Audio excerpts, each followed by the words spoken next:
I went through some motorcycle country, Deadwood, Sturgis, through there. You know, was that A little cool, wasn't a little cool while we were there? I don't think it was good motorcycle riding weather because most of the highways we were on were snow and ice covered. So, and it was really cold out there. So yeah, you'd had to be bundled up if you were riding your bike in that. Well, happy Valentine's to you, late. I'm loving the series that the pastor is doing on marriage. We watched him on live stream in Kalispell, Montana. So that's a real nice thing that we have. Our church has these live streams, and we actually caught the middle service. It was the contemporary service where we saw him. So it's real good. We've been enjoying that series. So we've been catching him online for 2 weeks there while we were gone. But it was just kind of reminded me of a story of a married couple. They've been married for 50 years. They married on Valentine's, and so they had this, elaborate dinner set up and everything, and they were just, had a candlelight dinner, had a steak and everything like Ernie likes, and it was, just a romantic setting, and the husband looked over at the wife and said, after all these years, I found you tried and true, and just heartfelt.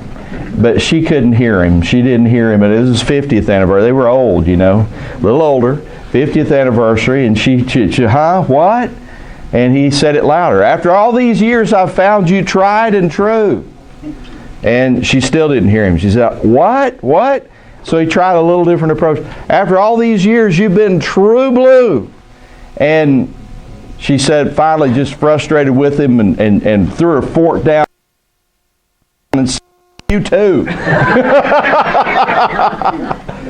Sometimes life can be helped and marriage can be helped by miracle ear, and we're talking about solving problems. That would have solved the problem there for that marriage, but we're talking about solving problems. That's what Nehemiah is doing, right? We've been talking about leadership brick by brick, and he's got a problem. What's the problem? In Jerusalem. Remember? I mean, it's been a few weeks now. You may have forgotten. What's the problem in Jerusalem? The wall. The walls are broken down. They're ruined. The gates have been burned with fire. The enemy is just coming across. They're people, it's kind of like this immigration thing that we think about. You had all these foreigners that are coming in to Jerusalem because there's nothing to impede them. There's no wall there. There's no barrier there to protect the people of Jerusalem. And so we are looking at another important leadership skill today. Now, we've looked at a few already. First of all, how a leader prays. That was the first thing this guy did, didn't he? He heard the report, and then he was absolutely crushed by it. He wept over it. He was burdened by it. He prayed and he fasted, right? And he called out to God and basically included himself in that prayer and saying, we have sinned against you, God. That's why we're in the shape we're in.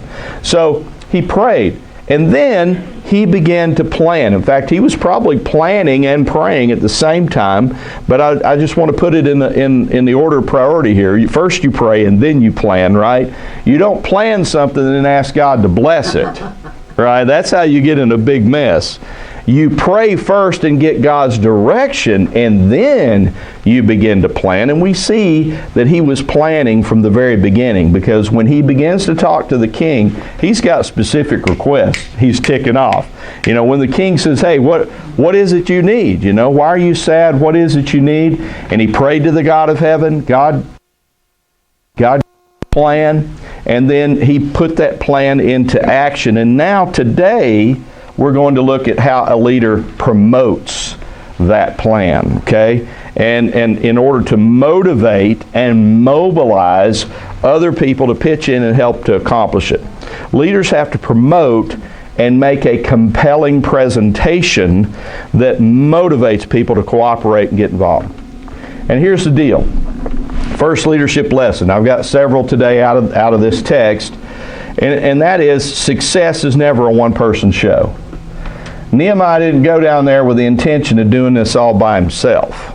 Okay, you got a big project to do. It takes other people. A lot of folks don't like. You think, well, if it's going to be done right, I got to do it myself. And try to take it all on yourself. Never delegate. Never try to get other people involved. Well, that you're never going to get very far if you approach big problems that way. You'll never be able to solve them. Success is never one person's show. He knew that he had to get other people involved in this project. And here's the other thing about this. All great leaders are motivators. They're able to motivate people to get something done. Maybe they don't want to. I mean, what kind of mindset were these people in here in Jerusalem? I mean, this wall had been down since 586 BC, and now we're at 445 BC. These walls have been down for a long time, over 140 years. They did try to start a rebuild project about 90 years before Nehemiah got there.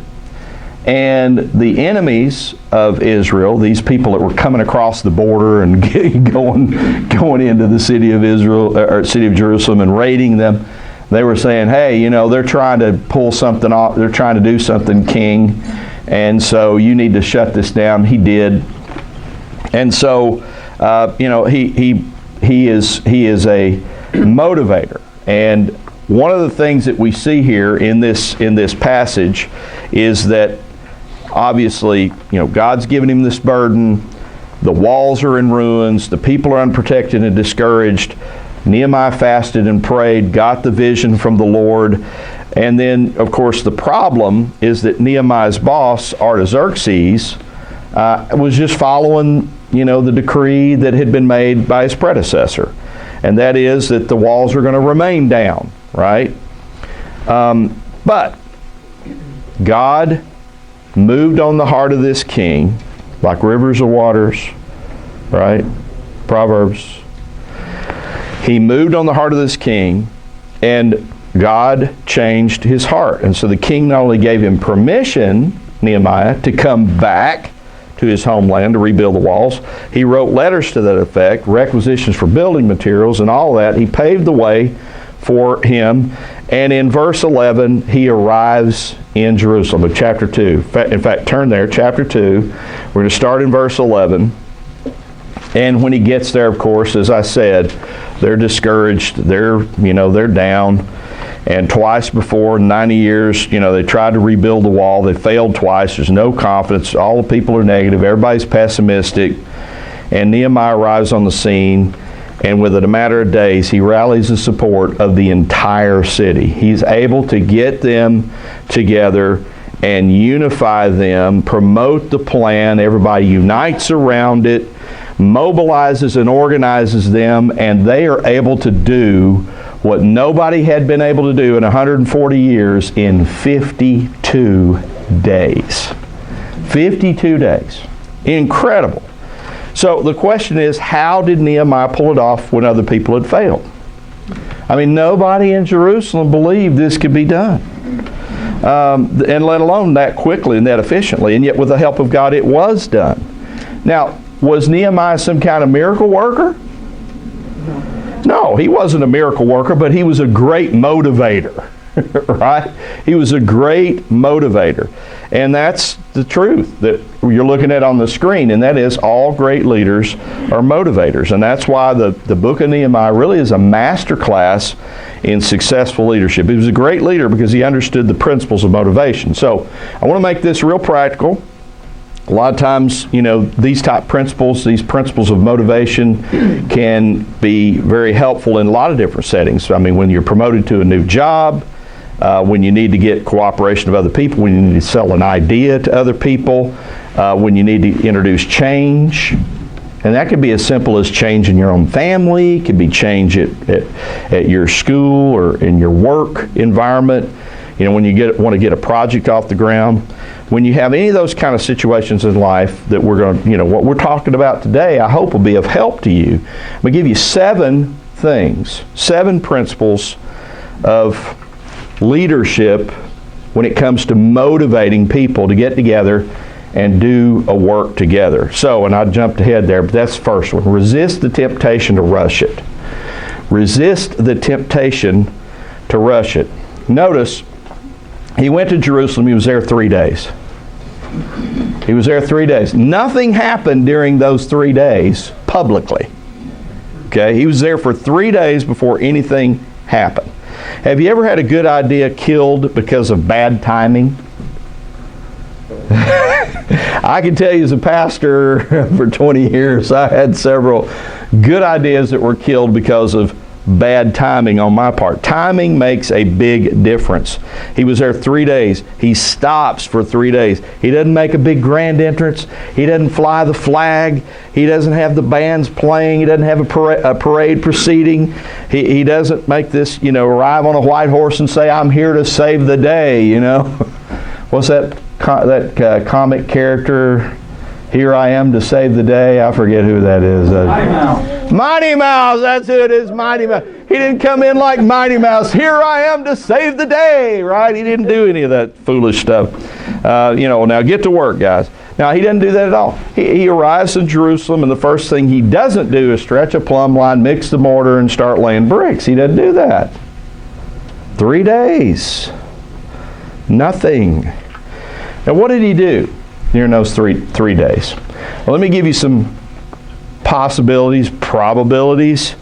Just really practical one, I think, is he's recovering from this journey he's been on. In 3 days after he's been on back of a horse or a camel for a while, after you travel, sometimes you need time to recover. I can tell you, after 3 days of white knuckle driving in snow and ice, and then big rain all the way through Indiana and Kentucky and down into Tennessee, I needed a day just to recuperate. Sometimes after traveling, you need to you got to rest from your vacation. I don't know if you understand that or not, but he was probably resting. And here's another kind of leadership lesson. This is not in my notes, but here it is. Don't make a major decision when you're really tired, when you're worn out, because sometimes you'll really mess up. Your judgment's clouded when you're really tired, fatigued. Don't make a major decision. Fatigue clouds your perspective. And so he likely recovered from his journey. Secondly, we know he had to be praying, because this guy's a man of prayer, right? I mean, verse 12 literally reads, not a man did I tell what my God was putting in my heart to do. Notice that verb, was putting. This is a continual process. He didn't just pray from Chislev to Nissan, not to be confused with the month of Toyota, right? But I mean, he 4 months he's praying, right? But he's still praying at this point, because God was continuing to speak to him what God was putting in my heart to do. In fact, in the Greek Septuagint version of this, the verb is in the present tense, which clearly indicates that this was an ongoing process that God was speaking to him. So he's praying, he's listening, God is speaking. So he's also, thirdly, and I had all these jumbled up some way, I don't know how it got mixed up there, but he was also probably planning, he was reviewing his strategy, allowing God to refine it before he launches it on the people. And then here's one that's really practical. I think, okay, this dude blows into town, he's got a royal entourage with him, and the people are like, what the heck is going on? Who is this guy? Why is he here? What is happening? And the delay of 3 days gave time. You've heard of telephone, then there's telewoman, and sorry, I might need to hide back behind here. I mean, it's getting out, right? It's being told what is happening. Oh, there's this guy here. This guy's Nehemiah, and he's a cupbearer to the king. Oh, my wife's mad. And cupbearer to the king, and so. There's something going on. What's happening? What's happening? And so excitement is building while he's being quiet. Sometimes that is a good strategy. He's creating curiosity while he's waiting here. So everybody's wondering what's going on. The Bible speaks a lot about doing stuff at the right time. right? There's a whole chapter of Ecclesiastes, chapter 3, that talks about there's a time under heaven, right, for everything. And there is a time to be silent and a time to speak, right? And then, you know, here's another one from Ecclesiastes 8:6. For every activity there's a right time and procedure, even though the person's troubles are heavy on him. And if you're going to share a lot, you know, in changing a life or a situation, you got to wait for the right timing. You know, Jesus spoke about that a lot, didn't he? He said, my time has what? Not yet come. Exactly. It's not time yet. So there are many times that Jesus talked about that as well. So, first of all, he's, you know, resisting the temptation to rush this thing. But then, secondly, notice what he does in verses 12 to 16. What's he doing? He's researching. He didn't make a big show. He didn't come into town, you know, with a big parade and make some big pronouncements. He had heard the report, but he wants to confirm everything. What's he do? Look at it. What's it say he did?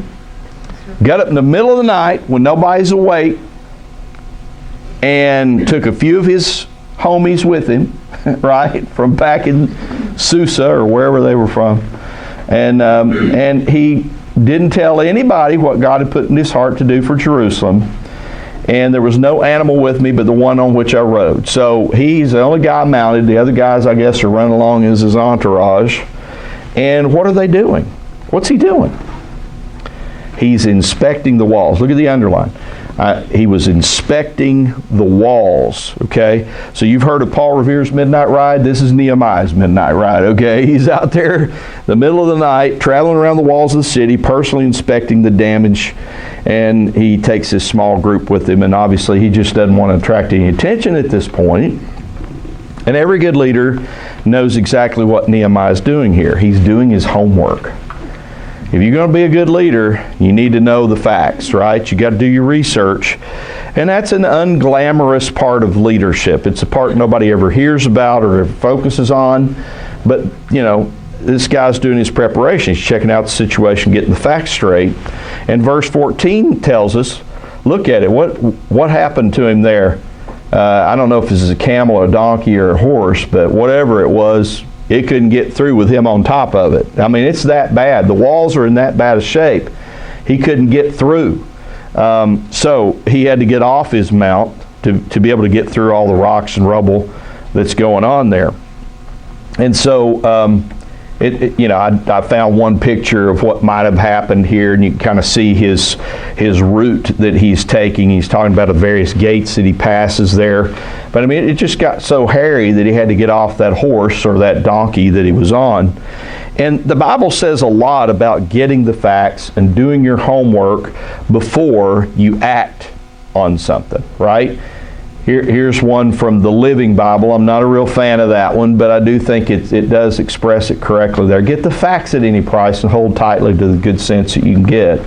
You know, buy truth is what the original says. Buy truth, seek truth at any price, and hold on tightly to it. So, and then also Proverbs chapter 18:13. Spouting off before listening to the facts is both shameful and foolish. So he wanted to make sure he had it for himself, not just hearsay from his brother, but with his own eyes.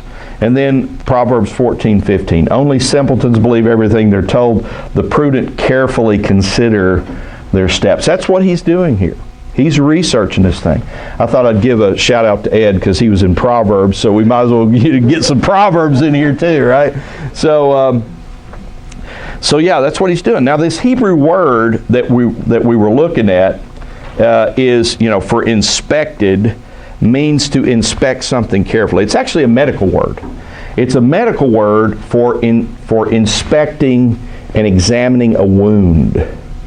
So those of you in the medical field would understand that. It's for probing a wound to see the extent of the damage inside. And so that's the word that is used here. And that's what he's doing with these walls. He's seeing just exactly how bad the situation is. So as a leader, you not only need to devote your time to getting instructions from God, but you also need to devote your time to careful examination of the problem and the task at hand.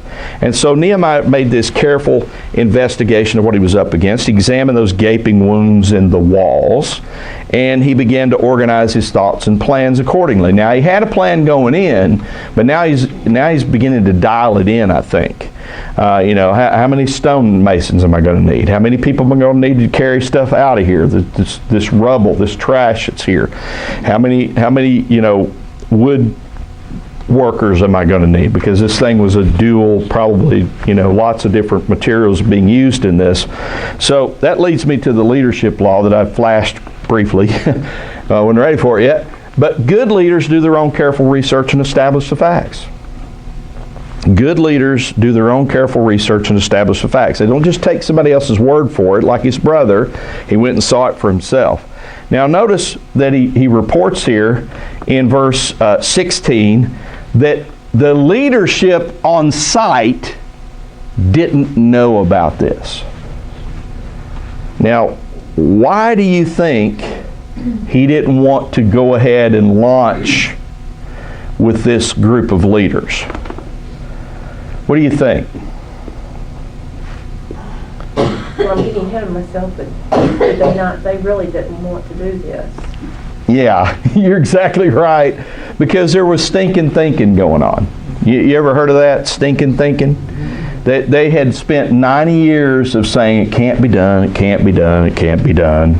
You get used to a bad situation. It's kind of like my office with all the stacks of stuff, and I don't see it anymore. But my wife sees it, I can tell you.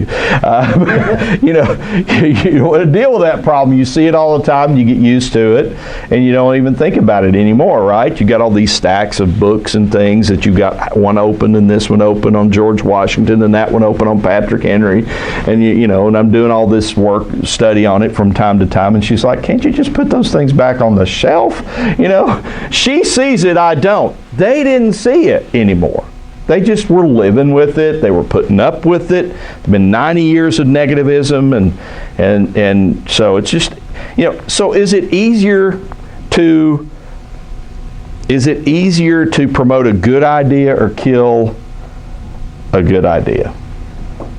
Is it easier to promote a good idea or to kill a good idea? Kill it.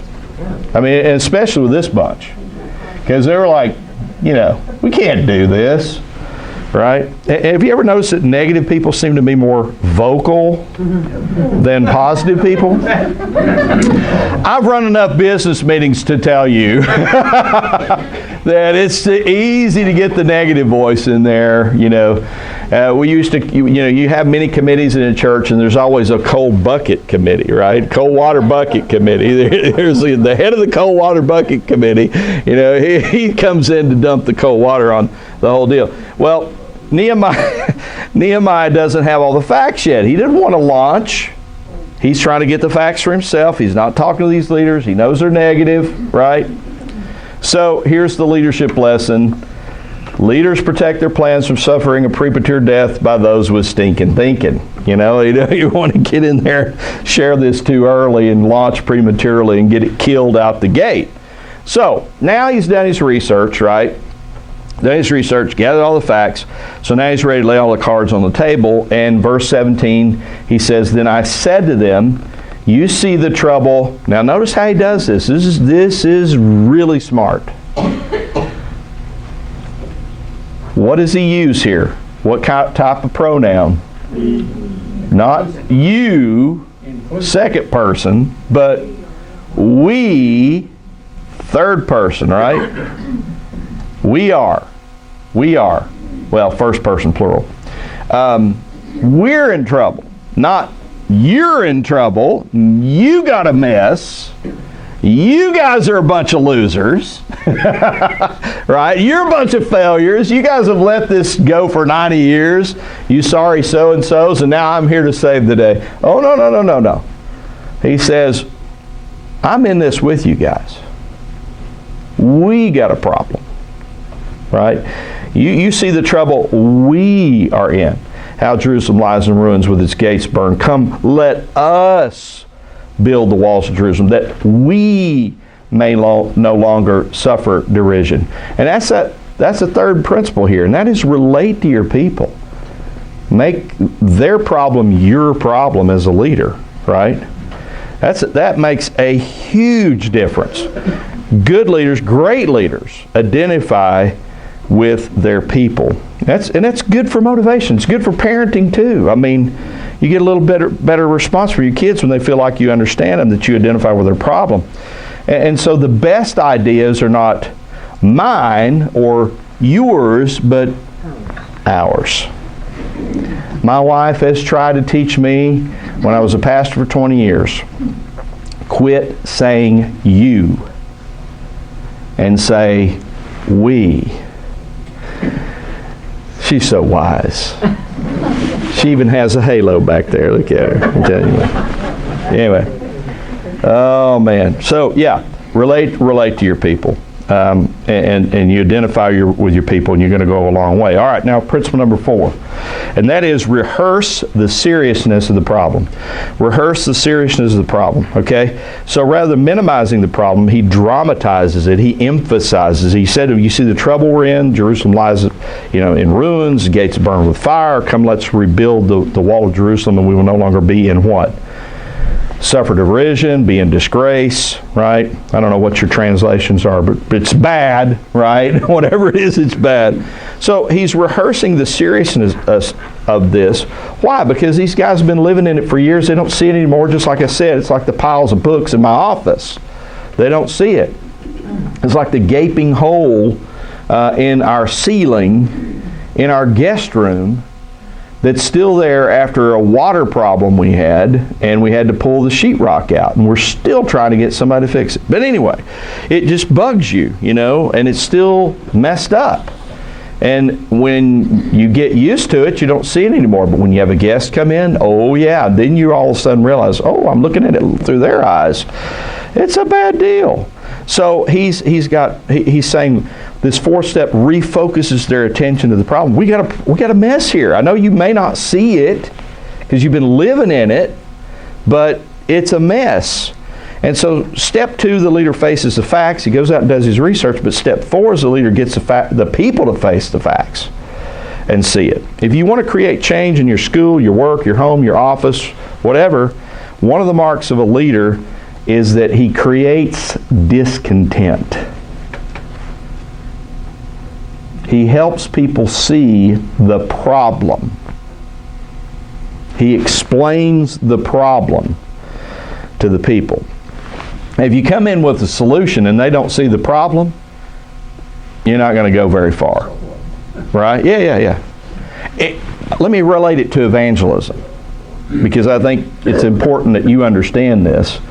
And I am trying to learn this, and it's helping me to understand that you got to get somebody lost before you can get them saved. We've got to get them lost before we get them saved, right? I mean, we got to help them understand that they're in a condition that if they stay separated from God, they're going to spend eternity in a terrible place called hell. And if we don't spell that out, and I know there's different ways of sharing the gospel, a lot of people just want to talk about, the fire insurance and, heaven when you die and pie in the sky when you die and all this. You got to get them lost before you get them saved, right? So you got to present the problem before you can present the solution. That's what he's doing here. He's rehearsing the seriousness of the problem with these people. And so I like what John Maxwell said. I got to give you a Maxwell quote pretty much every time we do this because he's the Christian leadership guru. But he said, leaders got to be close enough to relate to other people, but far enough ahead of them to motivate them. See, he was kind of outside the situation. He's identifying with them in the situation, but yet he's thinking beyond where they're thinking, and he's trying to help them get there. And so he's rehearsing the problem. Now, how did he motivate them? How did he motivate these people? Well, he used 2 internal motivators and 1 external motivator. All right? Here they are. Well, number 1, he appealed to their own basic self-image. It's basically, we're in disgrace here, guys. I mean, this is not good. I mean, this is terrible. I mean, this is shameful. We can do better than this. We're living in rubble. We're living in ruin. The walls are torn down. The place is in shambles. Everything's a mess. We're in disgrace. We can do better than this. So basic self-image. I mean, and that's a good motivator. That hey, I know that dealing with an employee, I know that you can do better than this. I have confidence in you that you can step up and rise to this challenge because I see what is in you and I know you can do it. Basic self-image, okay? That's a strong motivator so that they're not in disgrace anymore. Now, here's the second part to this, though, and this kind of gets specific to the text, and that is these people had a special identity. What was that? God's people. Yeah, so I mean, there's a little bit more on this than just, hey, you can do better than this. It's that, hey, think about who you are. You are the people of God, right? Think about who we are. We are God's people. We are God's chosen people. Peter said we're included in that, right? We're God's people too. We're a kingdom of priests. We're a holy nation. You're a son or a daughter of the King of Kings. We can do better than this, not just because of, basic self-esteem and self-image, but because of whose we are. Right? We're God's people. We don't have to live in defeat. We don't have to live in ruin. We don't have to stay discouraged and depressed. We can walk in victory because we're God's people. He used that as a powerful motivator, didn't he? So, I'm sure all those people, Sanballat, Tobiah, and Gershom and all these other people, all those poor Jews, they say they're God's chosen people. Well, sorry, Lot, they can't even build a wall. And he's using that as a powerful motivator. You're God's people, and we can overcome. We can be victorious, right? And because he was appealing to the fact that God's name is being defamed in all this, because their special identity was found in him as a people, is a bad testimony to the world around them. So it's a powerful motivator. But then that leads me, I think, to the greatest motivator. And that was a supernatural interest in this whole project, and that is the glory of God's at stake, right? I mean, the glory of God is being disgraced. You can just hear Sanballat and Tobiah and Gershom in the crowd saying, they say they worship the true God. Well, apparently he's not much a God because he can't help, this weak bunch of people protect their own city. They say their God's the greatest God in the world, but they can't even get their walls rebuilt. Just a mess around here. They're living in rubble and ruin. So God's reputation's on the line. Now you think that's a motivator. It is. Two internals, but that's the external. You want to see people do something beyond themselves, give them a transcendent cause that is from God himself, and God's glory's on the line in the whole deal. That's the external motivator. And so when Nehemiah rehearsed the problem, he doesn't use or eternal motivator. He doesn't use external motivators. Now, what could he have done? Like a lot of leaders do. First one to finish his section of the wall, I'm going to give you an all-expense-paid trip to the Dead Sea. That's an external motivator, right? And we used to use stuff like that. Vacation Bible School, one of the things we did is we would hand out free coupons to Dairy Queen for an ice cream cone for the kid who brought the most kids to Bible school. And it worked. It worked. And it works for kids. But as Paul says, I put away childish things, and when we get to our age, that shouldn't be what moves us. God's glory ought to move us, right? That eternal motivator, not the external motivator. And the older you get, I think, the less external motivators work.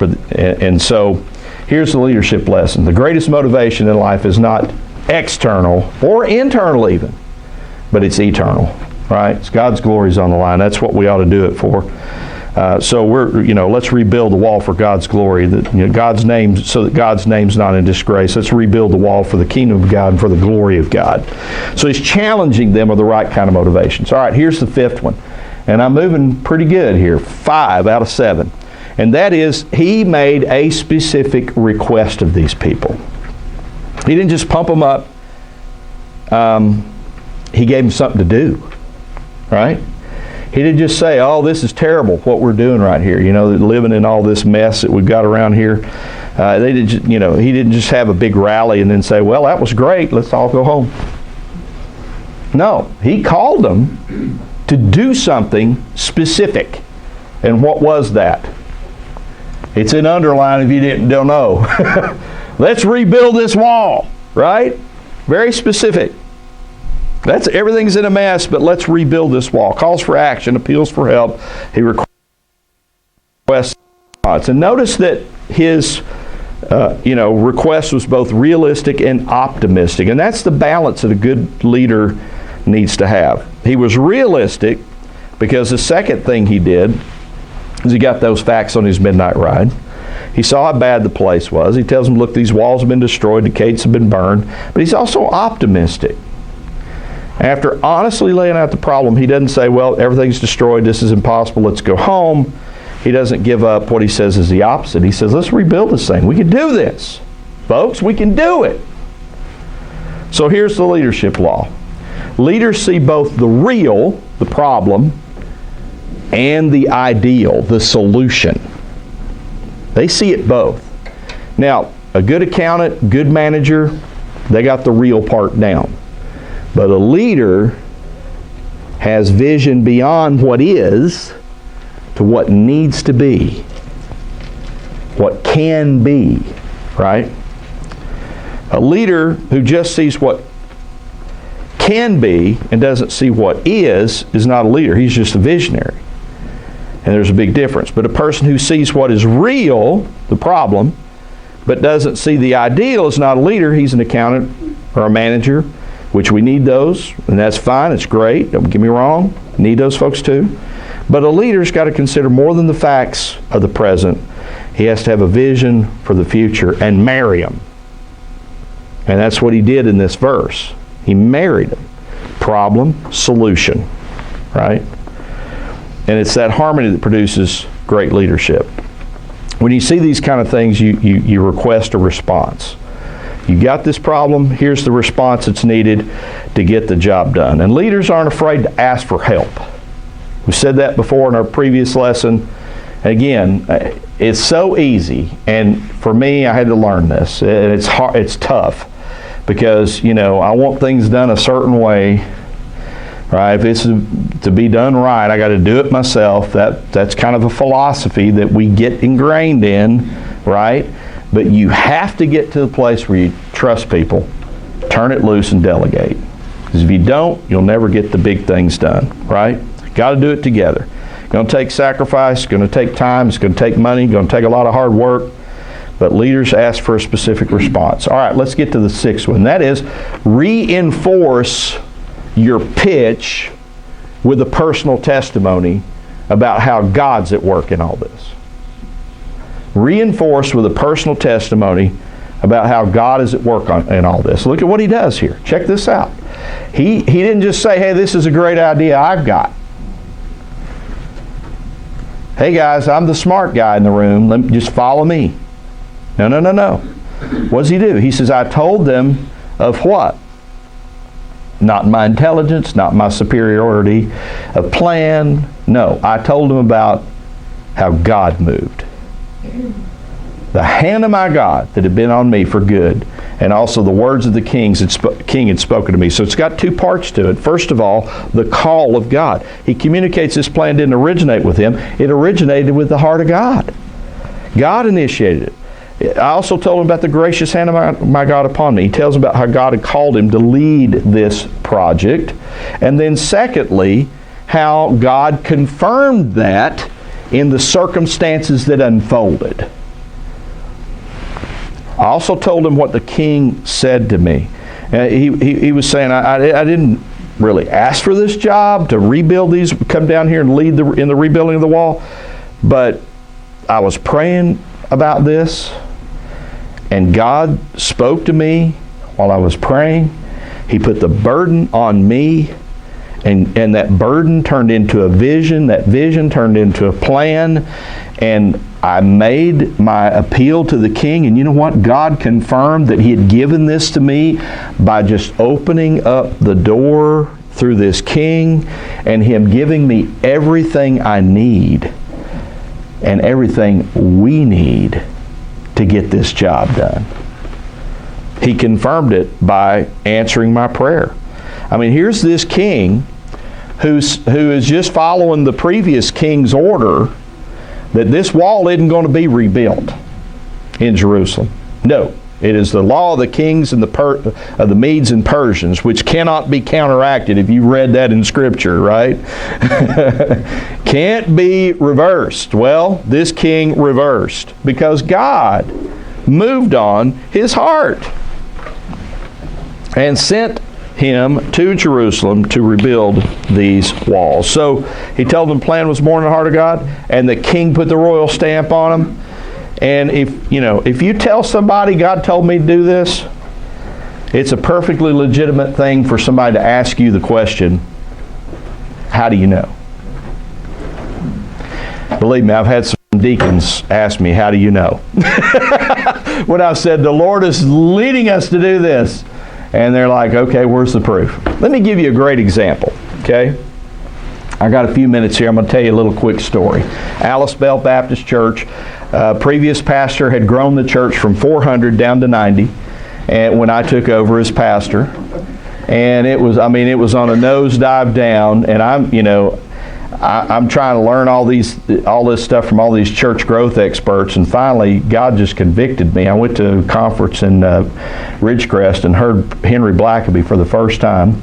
It was a Fresh Encounter with God conference. I got Experiencing God, and I went through that and just ate it voraciously. And I said, you know what? I have sinned, Lord. Here I'm trying to use corporate ideas for how to grow a church, and this church is in trouble, and it needs a miracle from you, not corporate ideas and business ideas for how to grow a church. And so we began to take our people through Experiencing God. And one of the first nights, we had small groups meeting in churches, and meeting in houses and homes. We'd never done that. That church had never done anything like this. And I was preaching on it on Sundays, the 7 principles of how God speaks, the 7 realities. I don't know if y'all know Experiencing God or not. You need to.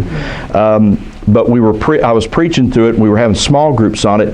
And one young lady, Pam Grimes, said, God has given me a burden like God gave Nehemiah. I see these kids get out of school at 3 o'clock and they come back to the neighborhood and they're getting in trouble. They're latchkey situation. There's no parent, no guardian at home. They're running the streets. They're getting into trouble. And I think we need to do something about it. I said, okay, let's pray. Let's pray and ask God what He'd want us to do. So we prayed, and 2 days later, I get a letter that was dated that day from the principal of Spring Hill Elementary School that was in the Alice Bell community.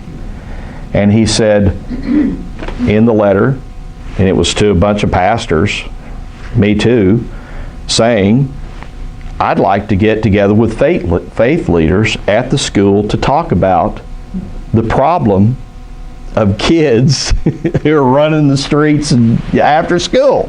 What can we do?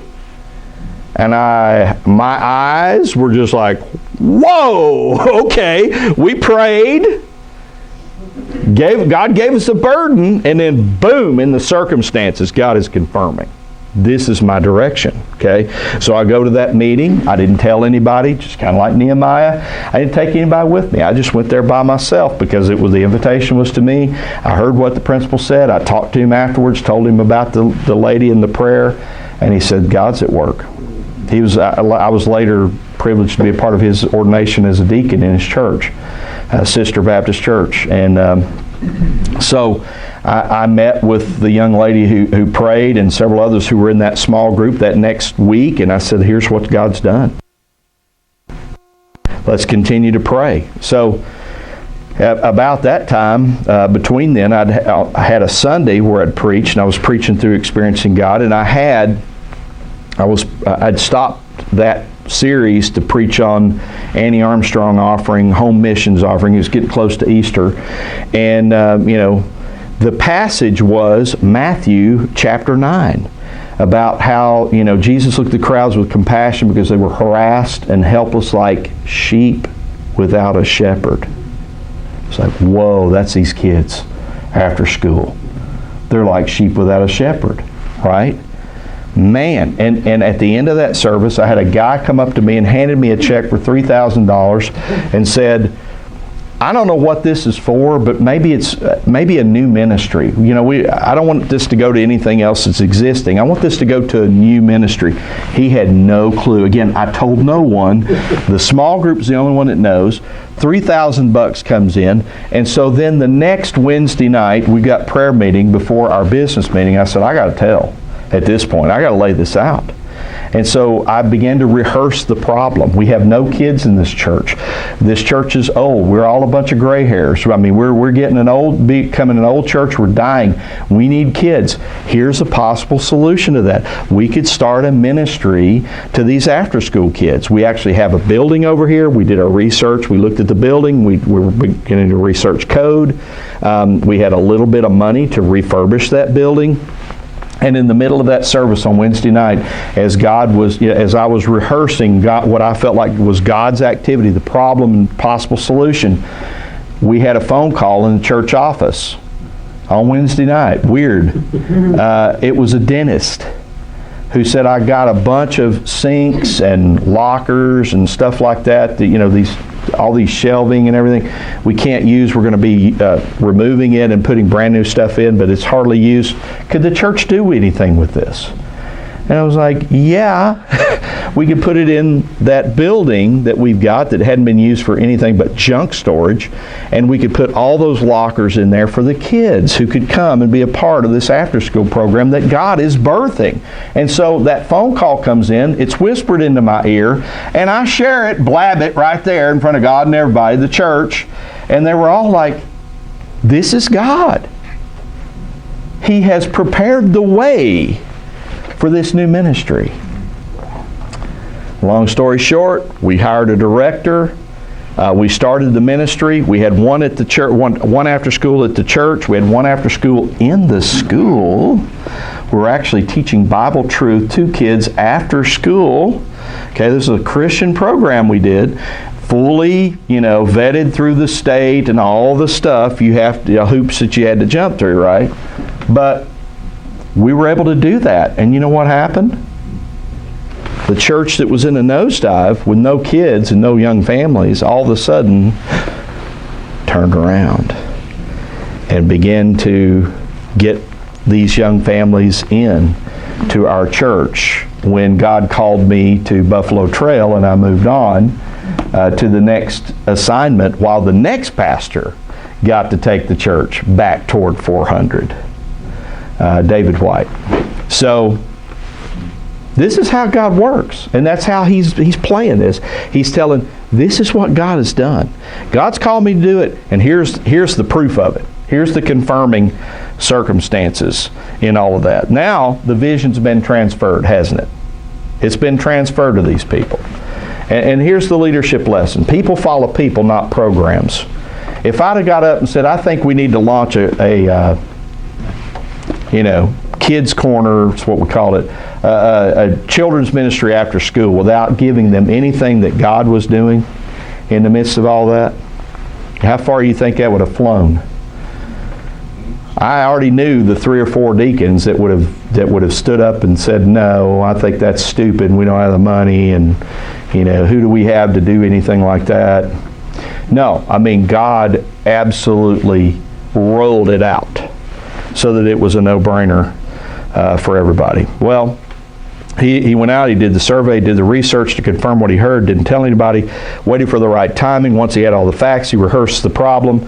He requested a specific response. He reinforced his request with his own personal testimony of the work of God, how God paved the way with the king, and how he gave him all the materials to build and do everything. And now this vision has been transferred to the people, and they are excited. It's not his vision anymore. It's the people's vision. And what was a secret for a long time is now shared. And again, why did he use his personal testimony of God's activity in his life in this motivation? Because he knew one of the classic laws of leadership, and it's on the screen. That's it. I mean, people follow people. It's like that scripture that Paul said, follow my examples, I follow the example of Christ. And so here's the last one, and that is, because I went too long in telling my story there about Kids Corner, but I do want to tell you this one, and that's the last one, and that is respond to the opposition quickly and confidently. Because guess what? When you start a project, a new project like that, guess what? There will be opposition. You can guarantee it. So now, back up in verse 10, it's 2 guys leading it. Now it's 3 guys leading it, right? I mean, you got Sanballat the Horonite, Tobiah the Ammonite, and now you got Gershom the Arab who's leading it. You don't think the Jews have had to deal with this crap for a long time? And now we're talking about a 2-state solution? Really? Just so that they can have another launch point for their rockets over into Jerusalem. I'm not sure about that. But anyway, the fact is, the moment you say, let's do something, somebody's going to jump up and say, let's don't. When God's people rise up and say, let's build, Satan says, let's rise up and oppose. And man, when God's work, when he is paving the way and He's giving all these confirming signs and miraculous things are happening, guarantee it, mark it down. That cold water bucket committee, the devil will inspire them to rise up and say, no, we ain't doing that. It will happen. I could tell you another great story, but I don't have time about how that's happened to me too as well. And it actually stopped it. It stopped it cold. Even after God just showing up in a huge way. Well, if you're going to help people change or change the situation, expect opposition. I mean, you see it in the scriptures, right? Paul says, I got a great wide open door of opportunity, but there are people who oppose me. And here's a leadership lesson. There's no opportunity without opposition. There's no opportunity without opposition. They opposed this big time. And we shouldn't be surprised when this happens, right? Because that's what's going to happen. Don't be surprised, brothers and sisters, the world hates you. Jesus said the world hates you. Understand it hated me before it hated you. You're going to get opposition, right? But He said, be of good cheer because I have overcome the world, right? So just know that it doesn't matter what they've done, what they do. God is at work. And notice how He replies to them. Notice the response He gives these folks when they kept, they were trying to say, look, the royal revenue is going to suffer. You get these walls finished. You won't be able to control these people anymore. That was the excuse they used back in Ezra chapter 4, verse 13. They're trying to do the same thing. They laughed at him, but then they also said, you're rebelling against the king. And he's like, no, not rebelling against the king. I work for the king. King's on board. But more important than that, the God of heaven is going to make this go. So just y'all shut up back there. You cold water bucket committee. Put your bucket up. Right? I mean, essentially, it's what he says. God's at work in this. Right? He's the one. And so, I love what he said there. It's God's project, God's idea. God put it in His heart. And that must have stunned the opposition, but only temporarily. They're going to come back. There's a lot more opposition in this book that you find. But I'm sure that this statement boosted the morale of the people there. And notice the key in doing this type of thing, knowing there's opposition. Look back at verse 12. He's all alone, but where's his eyes? His eyes are on the Lord. I told no one what God was putting on my heart to do. His eyes are on the Lord. Then when we went before the people, verses 17 and 18, he said, we got to build this wall. Here's why. God's calling and God's confirming. God's opened the door with His king. He's changed his mind, changed his heart, opened his pocketbook. I'm going to build a wall and make Mexico pay for it. I mean, King Artaxerxes pay for it, right? 100%. So he's got Artaxerxes on board. Artaxerxes is going to pay for this wall. And the God of heaven is going to give us success. Here he is, verse 20, under attack. And they said, you got no right to build this wall. And I answered and said, the God of heaven will give us success. What's he doing? He's watching the director of the orchestra. You want to make a royal mess out of a musical performance? Get your eyes off the director. That's a lesson we need to learn in the Christian life. We need to get our eyes and keep our eyes on the director. Not the opposition, but the one who's leading this thing. And when you do, what will happen is you will have success as a leader. So, Nehemiah went from middle management in Susa, reported directly to a supervisor, who happened to be the king of the whole empire, to all of a sudden being in charge of a project where he is the leader. And a lot of people, when they make that move, they can't handle it. Have you noticed that? The people being put in a leadership position, they're over their head?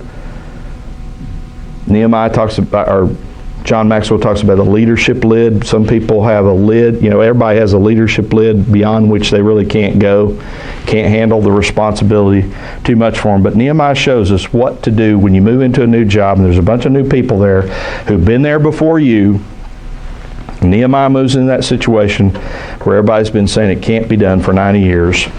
And he's going to come in and motivate these people to get this thing off the ground and do it. When I came into the position I'm in now 13 years at Family Research Council, I had two predecessors. One was Tony's pastor, and they got the network from like 0 to 1,200 pastors. And then followed, there was another guy who came in, a really great guy. He works for me now. And he had gotten it from 1,200 to 1,800 pastors. And it was like, wow, nothing's working. We got all this money. We got $1 million grant from Bolt House Foundation. And why can't we get this thing off the ground? These pastors, how do we get them to respond? And then God called me to be a part of that ministry. And we went from 1,800 and what people at FRC said could not be done. There's no way you'll reach the pastors. There's no way we will get those guys on board, to over 40,000 that we connect with and email on an ongoing basis, to actually 72,000 pastors that we have in our loose network. It just exploded. It exploded. And they said, it can't be done. It can't be done. But when God is in it, and God is calling, God will confirm. He will confirm that call that's on you as a leader. So here he is. He's here to motivate these discouraged people to dust themselves off, roll up their sleeves, and get her done. And these 7 things he did turned an apathetic, depressed, discouraged, and even hostile community in saying, let's get the glory of God. Leadership lesson. All right, let's pray together. Father, we thank you. We thank you for these great lessons of leadership that we've learned through this man who just had a heart that was humble before you. He was a nobody, really. I mean, a cupbearer of the king, yeah, somebody back in Persia, but a nobody to these people. Who's this guy coming in here? But God, thank you for the way that he identified. He did his homework. He identified with those people. He created the problem and made it real before their eyes, before offering the solution. And the solution was right there that he presented at the right time, and helped them understand it's not just your problem, it's our problem, and made that specific request.